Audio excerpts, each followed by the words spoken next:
Hello viewers, welcome to my channel. आज हम आपके अवचेतन मन की शक्ति से आगे बुक का फर्स्ट चैप्टर का सेकंड पार्ट पढ़ने जा रहे हैं। चेतन और अवचेतन मन। आपके मन के दो कार्य से परिचित होने का सबसे अच्छा तरीका है कि अपने मन को किसी बगीचे की तरह समझे। आप उस बगीचे के माली हो और आप उस बगीचे में सारा दिन बीज यानी कि विचार बोते रहते हैं। ये विचार आपकी विचारधारा पर आधारित होते हैं। आप जो कुछ अपने अवचेतन मन में बोते हैं वही आपको अपने शरीर और वातावरण के लिए प्राप्त होता है। जब आप सही दिशा में सोच पाते हैं, जब आप सत्य को समझते हैं, जब आपके अवचेतन पे जमा विचार रचनात्मक, समरूपी और शांतिदायक होंगे, आपके अवचेतन मन की कार्य शक्ति उसी के अनुसार प्रतिक्रिया देगी और आपके चारों ओर रचनात्मक और शांतिपूर्ण वातावरण का निर्माण करेगी। जब आप अपनी विचार प्रक्रिया को नियंत्रित करते हैं, आप अपने अवचेतन मन की शक्ति का उपयोग किसी भी संकट का सामना करने, किसी भी परेशानी का हल निकालने में कर सकते हैं।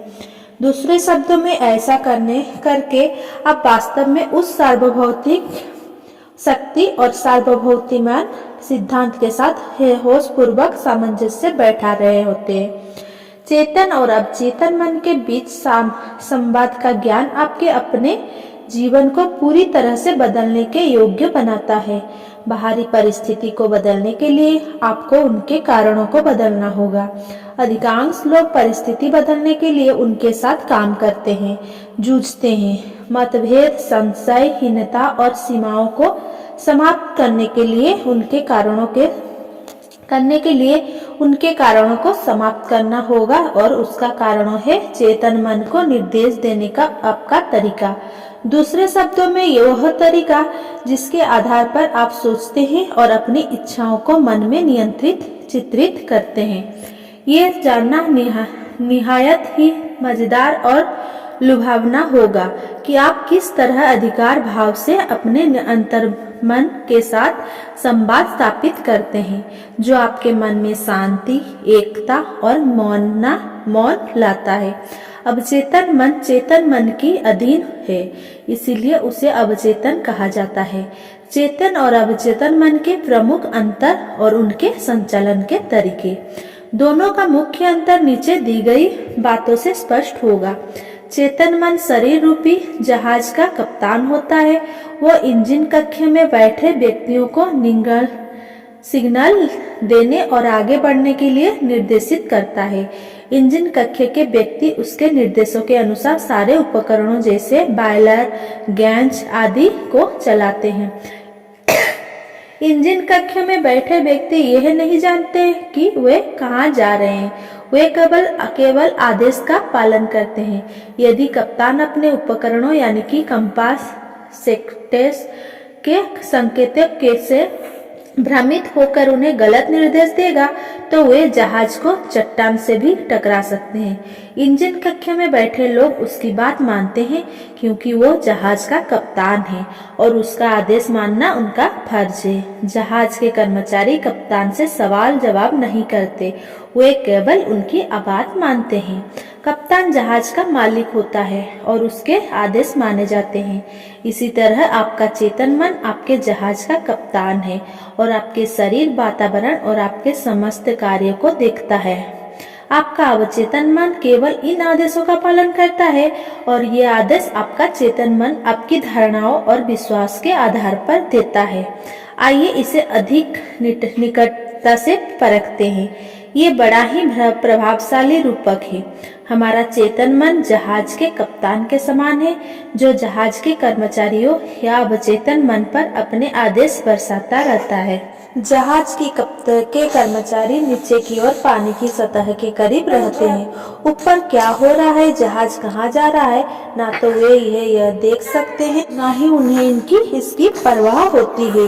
वे केवल कप्तान के आदेशों का पालन करते हैं, बिना इसकी चिंता किए कि जहाज किसी दूसरे जहाज से या किसी बर्फ की चट्टान से टकरा जाएगा या सही सलामत किनारे पर लग जाएगा। कर्मचारी यानी कि अवचेतन कोई भी निर्णय लेने की क्षमता नहीं रखते। यह कप्तान यानी कि चेतन मन से ना तो कोई प्रति प्रश्न करता है, ना ही सुझाव देता है।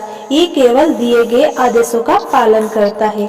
हमारा अवचेतन दासत्व भावना से भरपूर होता है, जिसका उद्देश्य चेतन मन की सेवा में हाजिर रहना मात्र होता है। इसलिए उदाहरण के लिए यदि हम लगातार स्वयं से यह कहते रहें कि मैं लोगों के नाम याद नहीं रख पाता, तो आपका अवचेतन मन इसका पालन करेगा और धीरे धीरे आपकी स्मृति कमजोर होती जाएगी। आप लोग के नाम भूलने लगेंगे। आपका अवचेतन मन जानबूझकर आपकी स्मृति को धुंधला करता जाएगा, जिससे आप उन नामों को याद नहीं रख पाएंगे। वो ऐसा इसीलिए करता है क्योंकि आपके चेतन मन से उसे यही निर्देश बार बार मिल रहा है कि मैं नाम याद नहीं रख सकता। अवचेतन मन बहुत शक्तिशाली उपकरण है और आगे हम यह सीखेंगे कि किस तरह इसे जानबूझकर व्यस्त रखा जा सकता है और सावधानी पूर्वक ऐसे निर्देश दिए जा सकते हैं जो हमारे मन की इच्छाओं को पूरा करने में हमारी सहायता करे और हम मनचाही जिंदगी प्राप्त कर सके। मुझे याद आता है, कई साल पहले मैं एक सेमिनार में गया था। वहाँ एक शादीशुदा जोड़े ने अपनी आप बीती सबके साथ साझा की। उन्होंने बताया कि उनके परिवार के हर सदस्य को जून के महीने में जुकाम की शिकायत हो जाती है और यह क्रम पिछले 20 साल से चलता आ रहा है। उन्होंने यह भी बताया कि किस तरह से जुकाम की यह घटना उनके परिवार के सेल्फ टॉक अर्थात स्वयं से संवाद का हिस्सा बन गई थी। वे अपने आप से कहते थे, जून में हमेशा मुझे जुकाम हो जाता है। ऐसा वे सालों तक करते रहे और उनके अवचेतन मन ने इसे ग्रहण करते हुए इसे वास्तविकता में बदला और वे हर साल जुकाम से पीड़ित होते रहे। यदि उन्होंने इस चक्र को तोड़ना ना चाहा होता तो यह उनके जीन्स का हिस्सा बन जाता और इसी तरह के परिणाम देता रहता। इस कहानी में मजेदार बात यह है कि इस पुस्तक में सिखाई गई तकनीक का प्रयोग करके परिवार ने स्व संवाद की दिशा बदलकर अपनी विचारधारा को बदला। 2 साल बाद मुझे उनका पत्र मिला जिसमें उन्होंने मुझे सूचित किया था कि स्व संवाद की दिशा बदलते ही उन्हें जुकाम से छुटकारा मिल गया है और पिछले 2 सालों से परिवार के किसी भी सदस्य को जुकाम नहीं हुआ, जबकि वह उसी शहर, उसी घर और उसी वातावरण में रह रहे हैं। हाँ, उन्होंने चेतन मन में बने अपने स्वास्थ्य के चित्र को पुनः बनाया है जो जून के नहीं किसी भी महीने में जुकाम को उनके पास भटकने नहीं देता। जब आप लोगों से लगातार कहते हैं मैं उतना खर्च नहीं कर सकता, तो आपका अवचेतन मन उसे ऐसे ही ग्रहण करता है और इस बात का ध्यान रखता है कि आप कभी भी इस स्थिति में ना आ पाओ कि मनचाही वस्तु खरीदने पर होने वाले खर्च को बर्दाश्त कर सके। जब तक आप इस तरह की बातें कहते हैं कि मैं कार नहीं खरीद सकता, यूरोप घूमने नहीं जा सकता, नया घर नहीं खरीद सकता आदि, तो आपका अवचेतन मन आपके आदेशों का पालन करेगा और आप जीवन भर इन वस्तुओं की कमी को महसूस करते रहेंगे। एक और सरल विवरण है कि जब आप कहते हैं कि मुझे मशरूम पसंद नहीं है और अचानक किसी समारोह में आपकी थाली में मशरूम सॉस या सलाद के साथ परोसा जाता है, तो निश्चित ही है उसे खाकर आपका हजमा खराब हो जाएगा, क्योंकि आपका अवचेतन मन यह जानता है कि उसका बॉस यानी चेतन मन मशरूम पसंद नहीं करता है। आपका चेतन मन और अवचेतन मन की क्रियाविधि और उनके संचालन के तरीके में अंतर बताने का यह मनोरंजक उदाहरण है।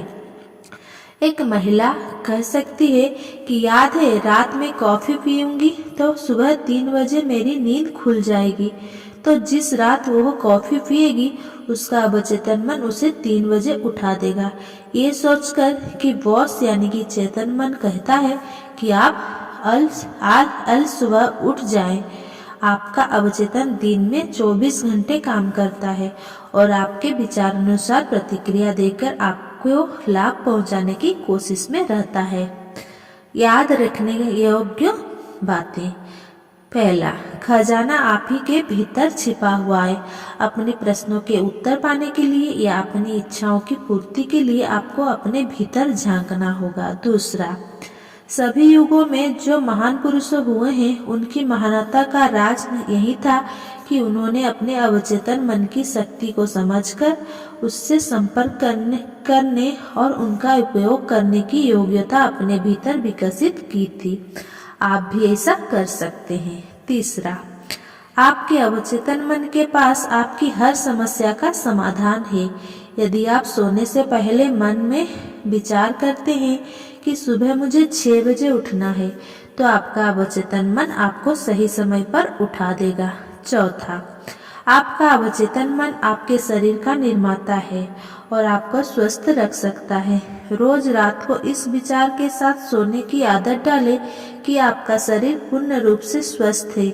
आपका अवचेतन मन आपके आज्ञाकारी सेवक की तरह आपके आदेश पर चलते हुए आपको पूर्ण स्वस्थ प्रदान करेगा। पांचवा, आपके मन का हर एक विचार कारण है और हर एक परिस्थिति उसका प्रभाव है, अर्थात उस विचार पर अवचेतन मन द्वारा दी गई प्रतिक्रिया है। छठा, यदि आप कोई पुस्तक लिखना चाहते हैं, बढ़िया नाटक लिखना चाहते हैं, श्रोताओं के समक्ष प्रभावशाली भाषण देना चाहते हैं, तो अपने इस विचार को कोमलता से भावनात्मक तरीके से अपने अवचेतन मन को बताएं। वो इसी के अनुसार काम करेगा। सातवां, आप किसी जहाज के कप्तान की तरह हैं। उसे अपने क्रू या कर्मचारियों को सही आदेश देना चाहिए और उसी तरह आपको भी अपने अवचेतन मन को सही आदेश यानी कि सही विचार और चित्र देना चाहिए, जो आपके सभी अनुभव को नियंत्रित और निर्धारित या निर्देशित करता है। आठवां, कभी भी मैं नहीं कर सकता या मैं इतना खर्च बर्दाश्त नहीं कर सकता जैसे वाक्यों का उपयोग ना करें। आपका अवचेतन मन इसे आपका आदेश मानकर काम करेगा और यह सुनिश्चित करेगा कि आपके पास कभी भी अपनी मनचाही वस्तुएं खरीदने के लिए धन ना हो। इसके स्थान पर नकारात्मक भाव से ये कहे कि अपने अवचेतन की शक्ति के बल पर मैं सब कुछ कर सकता हूँ। नौवां, जीवन का नियम वास्तव में धारणाओं पर आधारित होता है। धारणा आपके मन के विचार ही है। कभी भी ऐसी बातें में विश्वास ना करें जिनसे आपको नुकसान हो सकता है। यह विश्वास रखें कि आपके अवचेतन मन की शक्ति आपको स्वस्थ सुधार करने, प्रेरणा देने, ताकतवर और समृद्ध बनाने में मदद करेगी। 10वां, अपने विचार की दिशा बदलें और आप अपना भाग्य बदल सकते हैं। आइए अब सेल्फ टॉक का स्व संवाद की बात करते हैं। स्व संवाद वह सूक्ष्म ध्वनि है जो निरंतर आपके दिमाग में ध्वनित होती रहती है। अब आप पूछेंगे कैसे सूक्ष्म ध्वनि, तो हम उसी ध्वनि के बारे में बात करने वाले हैं। जैसे आप ये शब्द पढ़ रहे हैं, आप इन्हें ग्रहण कर रहे हैं, स्वयं से इसके बारे में संवाद कर रहे हैं। आप इनसे सहमत या असहमत हो सकते हैं। आप इसका उत्तर देने के लिए एक मेल लिखने के बारे में सोच सकते हैं या यह भी सोच सकते हैं कि आप रात के खाने में क्या लेने वाले हैं। यहाँ आपके भीतर की सूक्ष्म ध्वनि आपसे प्रश्न करती है और वही ध्वनि आपको उत्तर भी देती है। ये सचमुच अनोखा है और कई बार यह इस वार्तालाप में बहुत व्यस्त हो जाता है, मगर वह हमारा चेतन मन है जो इस वार्तालाप में लगा रहता है। और इस तरह के वार्तालाप करते समय यह ध्यान रखना चाहिए कि यह वार्तालाप हमारे अवचेतन मन को कुछ विचार, कुछ निर्देश दे रहा है। जैसे जैसे हम इसके बारे में सोचते होते हैं, यह जानने लगते हैं कि यह वार्तालाप, ये विचार हमारे भविष्य का निर्धारण करते हैं। तो हम अपने विचारों की गुणवत्ता के प्रति सचेत हो जाते हैं, उनका सतत निरीक्षण करते हैं और कमजोर या खराब विचारों को निकाल बाहर करते हैं। एक अच्छी बात यह है कि हम एक बार में केवल एक ही विचार पर केंद्रित रह सकते हैं, अतः हम आसानी से अपने विचार पर नियंत्रण पा सकते हैं। जब हम अभिपुष्टि या समर्थन की अवधारणा की बात करेंगे, स्वसंवाद के बारे में आपका ज्ञान और बढ़ेगा। अध्याय 3 में स्वसंवाद नामक महत्वपूर्ण विषय पर विस्तार से बात की जाएगी। Thanks for watching. Please like, comment, share and subscribe. Thank you.